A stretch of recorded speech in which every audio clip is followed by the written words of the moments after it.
Hi, my name is Ben Snyder, and today we're going to be taking a look at how to copyright a song in 3 easy steps. It's so easy, a drummer could do it. That I promise. All the information that we're going to be looking at today comes from copyright.gov. This is just sort of a consolidated version that helps cut through the stuff, but if you'd like to know about copyright basics, I highly urge you to read this section right here on the website. Most everything that we talk about today comes out of these two sections on how to register a work. So please consult this in the event of any confusion while we go through this. Okay. Today we're talking about how to file your own copyright, how to register that with the Copyright Office. You could, of course, get somebody to do that for you. LegalZoom will do it for $104, OneStopCopywriting.com $74, and Clip and Copyright.com $142. I'd rather save all that money and do this thing myself. The Copyright Office at copyright.gov, again, they actually offer a way to do this electronically now, which just makes sense. But they're a little bit behind, so they're still in beta. You need to file to become a beta tester before they will let you submit electronically. Though once you become one, you can submit for a reduced fee of $35 instead of the typical $45 like we'll be talking about in our manual submission today. So, the 3 steps to filing a copyright are right here.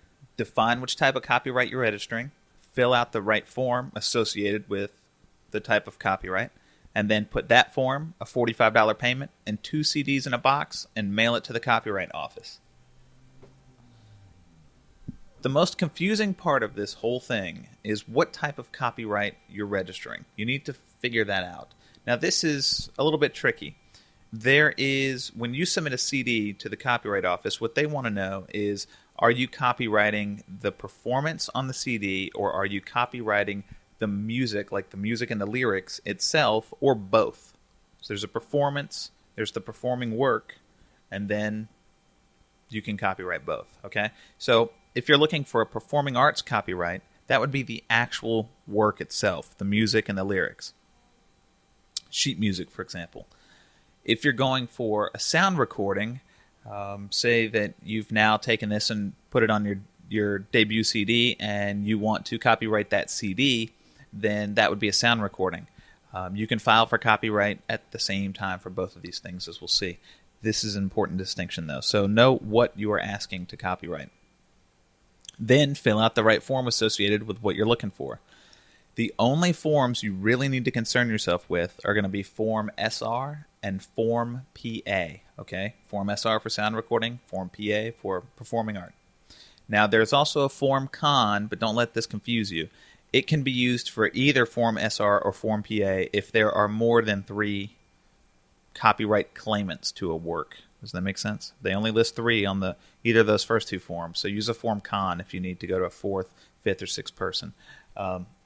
Since the drummer might get the 4th copyright on a song if he's involved, then this would be a perfect time to use the CON form. At any rate, they're both going to ask the same questions. This is the ridiculous thing. We will compare these 2 forms, but when you see them, the actual questions are very similar. There's also a short form PA, but because both of these forms are so short to begin with, it's not even really worth dealing with, in my opinion. So, you use Form SR if you're registering a copyright on a sound recording. Makes sense? SR, right? If you're doing a performing art, if you're doing the actual song itself, then you would use Form PA. If you're going to do both, though, instead of submitting 2 copyright claims, one Form SR, one Form PA, they say the same thing, remember, and paying $45 twice, the Copyright Office is nice enough to let you do it all on Form SR with one $45 payment. All you have to do in space 2 is to say that you are claiming both the copyright on the performing art and the sound recording. Okay? So, once you get that taken care of, all you need to do is to take that, a $45 payment made out to the Register of Copyrights. I recommend a money order. You can do a check if you'd like. And take 2 copies of your music on CD and put them in a box. Now, if your music was written before 1980 or it was first published before 1980, then consult the website. But it is 2008, so I'm assuming that if you're watching this video, that everything that you do is relatively new.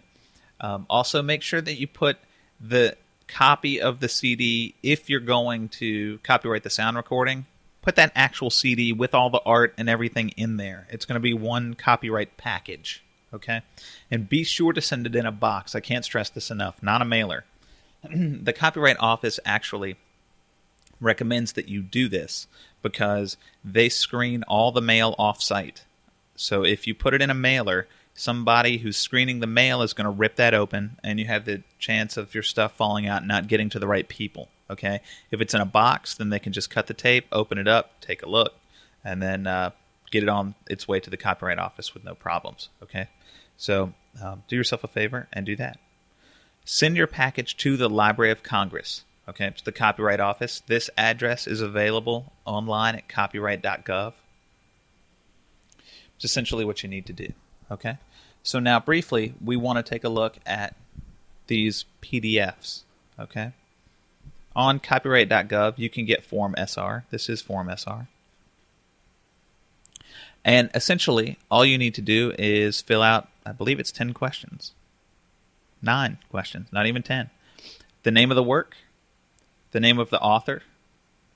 Now you can see there can be up to 3 authors, A, B, and C. Use that form CON if you need to go to D, E, and F. Fill out the name of the author, whether it was a work made for hire, which essentially means were you paid by somebody else to create the work, and in exchange did they get the rights to the work? So chances are you're not doing that if you just wrote it yourself, for yourself. Your author's nationality and where you live now. Where you're born, hopefully you're still alive, and whether you want to be anonymous or pseudonymous. You need to put the year in which the creation of the work was completed. This sort of matters. So, just 2008 if you wrote it this year. And the date and nation of first publication. This is the only thing that really needs clarification on this document.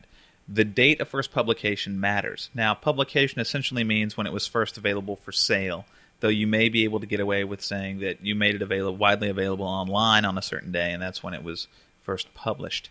But essentially, if you can, the day you first sold something at a gig, the day you first put it on iTunes, the day you first uploaded it to iMeme, chances are that's going to be a publication date. So just write that down.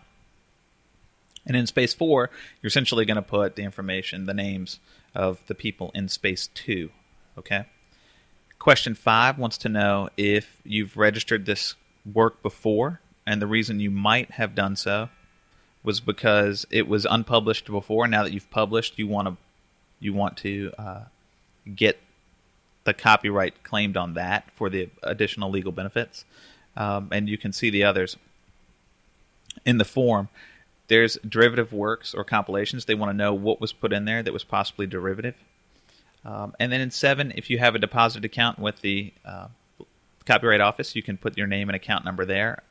Also put, or for most of us, we're going to skip that and move right down to B and put our contact information there. Make sure that you put all the appropriate stuff: email address, phone number, address, name.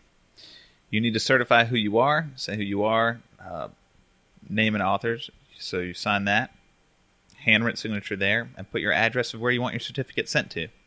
Now, once you send in this form, your payment, and your music, you can claim copyright, official copyright, on that the day that the Library of Congress receives it. So to be fair, you should just toss it for 2 weeks out because it has to go through that screening process. It can take up to 8 months for you to get your certificate. However, if anything were to happen within that 8 months, the Copyright Office would duly note that your copyright started several days after you mailed off the package. Okay? So Form PA, we're not going to really take the time to go through that because it literally is the same document, but you can see it just has the instructions up front. But title, author, it all looks very similar, right down to the previous registration, derivative works, correspondence, that sort of thing, right? So just fill out the appropriate form, send in your work, send in your money, and send it to the Library of Congress at this address, and you are good to go. Thanks for watching this tutorial. I'm Ben Snyder.